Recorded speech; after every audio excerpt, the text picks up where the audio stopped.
La chronique TIC avec Agnès Sylviane Ndiama, nous parlons ce jour notamment des compétences dans le secteur des TIC où des profils variés sont proposés aux femmes pour qu'elles y exercent et trouvent leur épanouissement socio-professionnel. Et s'il y a un métier né de l'avènement du numérique qui connaît un essor dans notre environnement aujourd'hui, c'est celui de web comédienne. Ces femmes actrices qui s'imposent sur la toile. Reportage Coralie Laetitia Emini.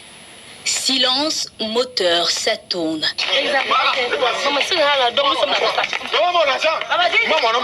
Devant son miroir, Laure Mwaminga et son équipe répètent.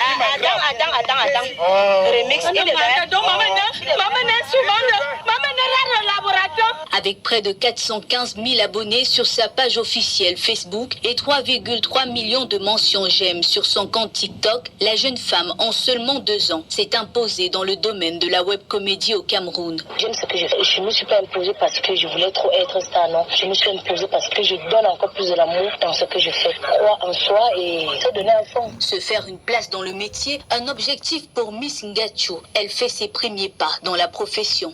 J'exerce le métier de web comédienne depuis 1 an aujourd'hui. Je suis humoriste à la base et on m'a conseillé pour avoir une certaine idée, il faut faire de la web comédie. Réaliser des mises en scène et entretenir sa communauté sur les réseaux, un travail quotidien pour ces actrices qui parviennent néanmoins à joindre les deux bouts. Ma communauté, je communique plus avec eux sur TikTok parce que sur TikTok, je fais des lives et c'est plus facile de causer avec eux. Je fais des lives, je les prends en direct, dialogue, on cause de tout. Ça, on ne peut pas dire que l'activité est rentable, j'ai un salaire approprié, non. Mais déjà, ça nous aide beaucoup parce qu'il y a des choses qu'on arrive à faire. On fait des promotions des chansons, on fait certaines petites activités qui nous rapportent un peu. Si tu as une bonne communauté qui te suit déjà, si tu as fait le buzz comme on dit, tu peux facilement t'auto-gérer, tu peux facilement t'en sortir. Mais malgré les avantages du métier, de nombreuses difficultés restent encore perceptibles. Je rencontre beaucoup de haine au sein de la communauté camerounaise, beaucoup de haine, beaucoup de gens qui sont toujours en train de vouloir vous rabaisser, vous critiquer. C'est difficile en tant que femme parce qu'il y a beaucoup de nous déguisés en réalisateur, déguisés en porteur de projet, te sert de ta vulnérabilité pour t'avoir. C'est vrai, ça fait cliché, mais c'est une réalité. Des travers qui rendent difficile d'accès à l'activité pour ces femmes bien décidées à rétablir l'équilibre dans cet univers encore dominé par les hommes. Les compétences numériques au cœur des activités socio-professionnelles des femmes. Le sujet a fait l'objet d'une réflexion à Yaoundé. On en parle avec l'invité TIC, Pierre Hubert Bellinga. Il est le président de l'association Oyili. Il répond aux questions de Agnès Sylviane Ndiama.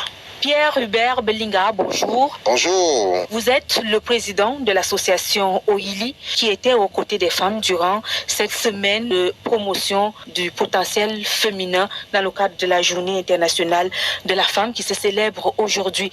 Parlez-nous d'Oyili et qu'est-ce qu'Oyili vient faire dans les affaires de femmes. Oyili, c'est une association au service des autres associations. Elle œuvre pour l'inclusion numérique des associations. Nous nous sommes donnés pour mission d'accompagner toutes les organisations de la société civile au Cameroun pour qu'elles puissent profiter au maximum des nouvelles technologies de l'information et de la communication, des systèmes d'information en général. Étant une association œuvrant pour l'inclusion numérique, nous nous sommes dit, nous devons donc nous mobiliser pour que partout où il y a les femmes dans les associations entièrement faites de femmes, que nous puissions mener nos activités afin que ces femmes dans ces groupes puissent bénéficier de notre apport, de notre expertise pour profiter au maximum des opportunités de la digitalisation. Vous avez plutôt décidé de les entretenir en ligne à travers un webinaire organisé le 6 mars. Et le thème, c'était les compétences numériques au cœur des activités socio-professionnelles des femmes.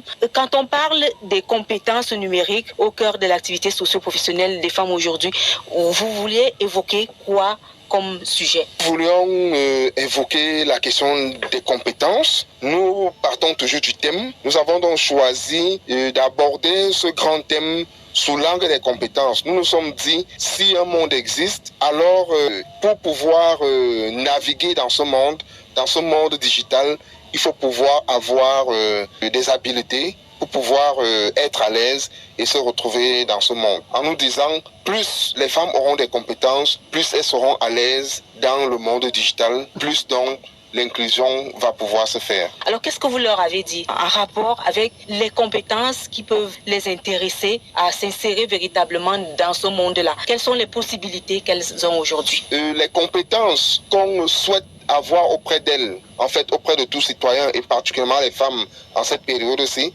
des personnes avisées ont eu à s'asseoir et ont établi un cadre de compétences et ont structuré ces compétences et ont invité, elles sont 21 au total. À partir de ce cadre, elles peuvent donc se référer à ce cadre-là pour que lorsqu'elles évoluent, qu'elles puissent donc s'évaluer. Chacune va se dire, est-ce que je dispose déjà de toutes les compétences ou quelles sont les compétences dont je dispose déjà, à quel niveau. Les 21 compétences sont réparties en familles de compétences. Vous avez donc les compétences qui s'occupent de la manière dont on va traiter l'information et traiter les données. Là-dedans, on trouve ceux qui vont analyser la data, comme on dit la donnée. Comment est-ce que la donnée va être utile à la prise de décision? Il y a une autre catégorie qui concerne la collaboration et le partage de l'information. À ce niveau, on voit donc les plateformes de collaboration. On a donc un autre niveau, une autre catégorie qui parle de la sécurité. On peut donc retrouver un profil de cybersécurité, de responsables de la sécurité des femmes, parce que les femmes, beaucoup plus par rapport au digital, s'intéressent plus aux travaux du web, communication web, community management. Mais là, un peu plus, quand on est, par exemple, dans les métiers de la sécurité, elles peuvent donc totalement travailler sur ce qui concerne la sécurité. Nous avons une autre catégorie qui est celle de la création de contenu. Ici, il faut vraiment imaginer toute forme de contenu. Ça va être du texte, ça va être uniquement de l'image en termes d'infographie, tous les métiers liés à l'infographie. Ça va être la vidéo et ça va être du multimédia en général, donc vraiment création de contenu. On peut justement intégrer la question de web comédie dans la famille de création de contenu. Maintenant, il y a l'autre catégorie qui est celle de la résolution des problèmes. On va évoquer les métiers liés à la maintenance informatique, des problèmes qui se posent dans les systèmes. On va même évoquer tous les métiers qui vont demander aux travailleurs ou aux travailleuses ici de pouvoir analyser les problèmes de digitalisation qui vont se poser. Vous voyez donc que dans chacune des catégories, on peut donc développer tout type de compétences. Et il faut dire que le digital, c'est un monde qui s'invente tous les jours et où on apprend dans tous les jours. Et en fait, où les métiers se créent tous les jours. Toutes ces compétences, lorsqu'on les réunit en famille, il s'agit donc de se dire, dans quelle famille est-ce que j'ai déjà toutes les compétences qui me permettent de mieux m'exprimer?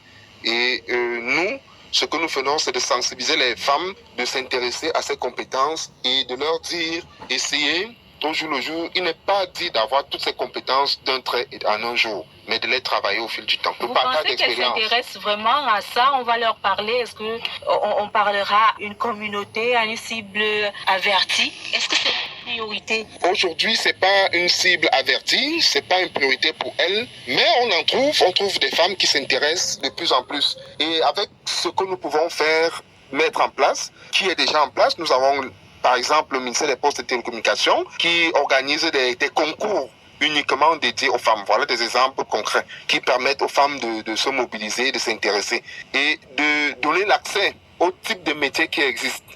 Vous voyez, c'est-à-dire que au niveau du digital, leur dire que vous n'allez pas simplement être dans le community management, comme je disais tout à l'heure. Vous pouvez également aller dans la programmation, vous pouvez également être à développer des codes. Ben, c'est vrai que les femmes, le travail de codage, de programmation est trop absorbant et chronophage. Ce qui fait que les femmes ne s'y engagent pas véritablement parce que le poids de la société. Donc il faut aussi sensibiliser le regard social, il faut sensibiliser et peut-être donner aussi des garanties que si une femme prend un certain nombre de temps sur un code, comment que monsieur à la maison ne se fâche pas. Tout à fait. C'est pour son bien. Et aujourd'hui, on va dire, les femmes dans le digital, c'est un maillon essentiel. Elles sont capables de parler nature, c'est un maillon essentiel, c'est un maillon complémentaire pour l'homme. Alors la présence de la femme dans le monde digital est très importante parce que c'est pour ça que dans leurs différentes activités, on leur fait comprendre que le digital vient d'abord améliorer leur productivité, qu'elles peuvent bénéficier de la visibilité. Elles auront toujours à leur disposition et à leur écoute les hommes de l'association Oyili. Toujours les hommes de l'association Oyili sont toujours à l'écoute des femmes, mais nous voulons préciser qu'à Oyili, nous sommes déjà assez avancés dans l'inclusion. Les femmes ont une place dans l'association Oyili. Nous restons à leur disposition. Pour toute sollicitation en rapport avec l'avancée du numérique. Pierre Hubert Belinga, président de l'association Oyili, merci pour votre disponibilité. Je vous remercie. Merci à toute l'équipe de la CRTV. Bonne fête à toutes les femmes.